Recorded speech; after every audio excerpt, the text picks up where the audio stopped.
Council, I'd like to first recognize that we are on the traditional territory of the Snuneymuxw First Nation. Our clerk tonight will be Ms. Sheila Goury. The question period sign-up sheet is on the partition wall near the gallery. If during the meeting any member of the gallery has a question regarding an agenda item, please write down your name, the agenda item on the sheet. At the start of question period, the chair will call those who have signed up to the podium to address council. And the first item on the agenda is the introduction of late items. Ms. Goury. Thank you, Worship. There are no late items that I am aware of. Next, a motion for approval of the agenda is presented. Councillor Thorpe, seconded Councillor Brown. All those in favour? Motion carried.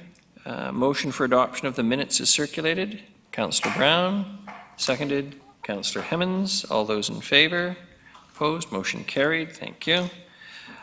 In terms of Mayor's report, I want to comment on three things tonight specifically. And most particularly not for the audience we have assembled here tonight, but for those who are watching at home. Stage 2 watering restrictions came into effect on May the 1st and will remain in place until further notice. This means that sprinkling can only occur on even days for even-numbered houses and on odd days for odd-numbered houses. Sprinkling is permitted for a maximum of 2 hours between 7 and 10 a.m. or 7 and 10 p.m. This is an important way of ensuring that we have appropriate water available to us throughout the summertime. I see Mr. Sims nodding, and we appreciate the work of the good people of the city who attempt to keep us supplied with water. The second item is it's Emergency Preparedness Week, May 5th to the 11th. And the question must be asked, in the event that an emergency happens, are you prepared? According to a study conducted by Prepared BC in 2017, most British Columbians are not. With Emergency Preparedness Week taking place May 5th to 11th, the city, along with the Nanaimo Fire Rescue, want to help make sure residents have the information necessary to stay safe. So be on alert. On May the 8th at 1:55 p.m., test alerts will be sent out across the country through Alert Ready, Canada's emergency alerting system. A test message will be distributed over television, radio, and compatible wireless devices to demonstrate what an emergency alert will look and sound like in the event of a life-threatening situation. And for more information on that, you can visit www.alertready.ca. For tips on preparing an emergency kit, watch the video attached to the online version of the news release that the city sent out on May the 3rd. And visit the emergency management section at www.nanaimo.ca. And finally, the city is pleased to bring back the very popular car trunk sales for its third year. On Saturday, July 17th, from 9 a.m. to 2 p.m., residents looking for a bargain, and who doesn't look for a bargain, or a unique buy can join over 100 vendors selling used items from the trunk of their car in the Country Club Centre parking lot. This free-to-attend reuse event aims to give unwanted household items a longer lease on life and reduce the amount of waste sent to the landfill. This is, notwithstanding the smile it brings to my face, actually a pretty sensible thing, and if we were a really small community, we'd be doing this naturally amongst ourselves and neighbours, but we're a big city now, and so it's important to formalize this process.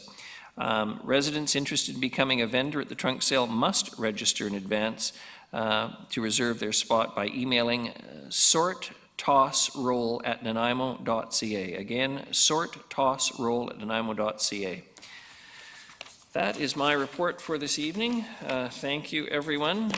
Now, back to the agenda items. We have no presentations. And we have no delegations, Ms. Goury. We have several consent items. Motion for adoption of the consent items. Councillor Brown, seconded Councillor Thorpe. All those in favour? Contrary? Motion carried. Thank you. Any reports? Bylaws. Councillor Brown.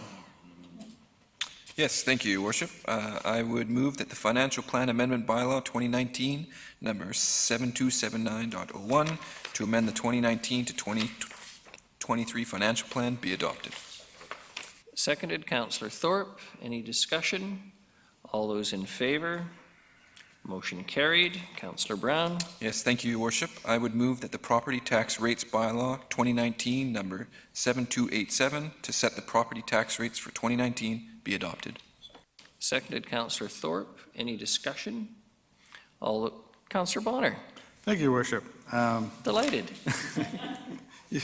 I have not so much a question is going forward with our next budget, when we talk about tax rates, I'm doing some research around other municipalities, especially on Vancouver Island, and comparing the residential to the business tax rates. And I would like that when we have our next budget session, as we're going through, that there's an ability to look at what the rate would be if we were to possibly freeze business tax increases, and therefore increasing on residential taxes, or maybe not as much, so that we get the gap, which is, we're quite a bit larger than the average, the gap between the business tax rate and the residential tax rate. So I'd like to bring that, possibly bring it down. So all I'm saying is, like, when we do have that conversation, I'd like whoever is the man behind the screen can give us some quick figures on what it's going to look like.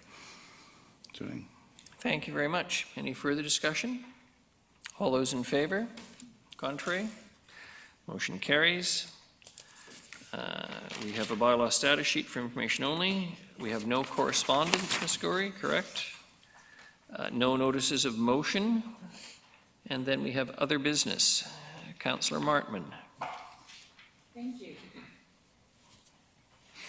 So I would like to put forward the motion that council direct staff to report back to council regarding options for consideration of a bylaw that prohibits the bottling of groundwater within the city of Nanaimo to help protect groundwater today and for the future. Seconded, Councillor Gesselbrock.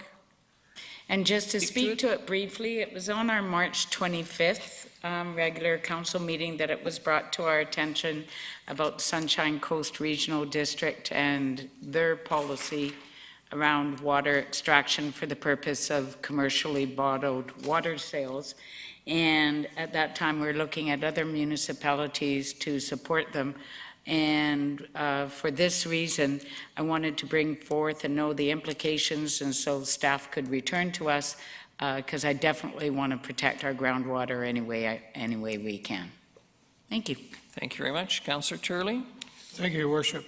Through you to staff, when they do this report, there's two questions I have that I'd like to have answered. Number one, when we're talking about bottling water, are we talking about all types of bottles or just the small types of bottles, or are we including in that the big 5-gallon or 2-gallon or whatever size they are that homeowners will buy where they don't have supplied water from any other source? And also the second question is this bylaw, if it is a bylaw, going to include utilizing bottling of city supplied water or just groundwater? In other words, what are the parameters around this? Thank you. Councillor Brown. Yes, thank you, Your Worship. Through you to staff, just a sort of premise that I support the intention of the motion. I'm just curious, do we already have bylaws in place that prohibit the bottling of groundwater? Mr. Sims. Your Worship, thank you. At this point, we do not have bylaws in place prohibiting the bottling of groundwater. This is a provincial license issue, I believe. If it was sort of brought forward from the gentleman from, I believe it's Murrayville, that's kind of the context of this. The city's water source is surface water, so we have our own water source.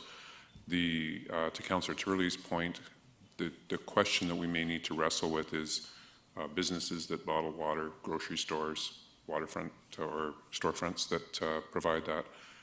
And I don't know if you want to go down the rabbit hole of coffee shops, because that's using city water, processing it and reselling it in a funny way. But I don't believe that's the intent of the motion. It's really around taking groundwater from elsewhere and bottling it within the city limits. Thank you. And I'm going to assume also, and this may be a consideration for potential amendment or understanding, given that this is just a motion directing staff, we are presumably also talking about the commercial bottling. Yes. Not just bottling, Because in theory, my reading of this would mean that if I had a well in the city of Nanaimo and was bottling the water, I could potentially be in breach. Councillor Bonner. Thank you, Your Worship. And while my ask in this report is could the staff outline, is anybody doing this right now in the city when the report comes? And also, I know that we do have bulk water rates, and which we charge different amounts of money for. And would that be considered, like, because I know from the water symposium that we were at recently in April, that the only difference between surface water and groundwater is it's all part of the same aquifer eventually. Is our ability to, will this motion you're suggesting also look at the possibility of having a large commercial enterprise using regular water, which is, I think, much better than you get out of the ground anyway, coming right out of our taps? So I'd like those kind of things if we could look at as well. Thank you. It occurred to me, Councillor Bonner, that your analogy around changing its nature might apply to what happens to water after we've consumed it. Councillor Thorpe? Thank you for that lead. I just wanted to say that I support the intent of this motion, but I also wanted to say that I appreciate the wording of the motion. Sometimes we're tempted to react when we hear from a delegation, and I think this motion is simply asking for information from staff, options to consider. And I think that's very important because nothing is ever quite as simple as it might appear on the surface, and maybe especially when it comes to banning or prohibiting things. So I look forward to the report, and I'm sure it will answer the questions that have already started to be asked around the table. Thank you. Nice pun on the surface water. Councillor Gesselbrock. Through the chair, I believe that the Association of Vancouver Island Coastal Communities passed a resolution that I think stemmed from the presentation that we received. And so just as a source of information, you can check out those resolutions and the attachments of information with them. Thank you. Any further discussion? All those in favor of the motion? Opposed? Motion carried. The next is question period.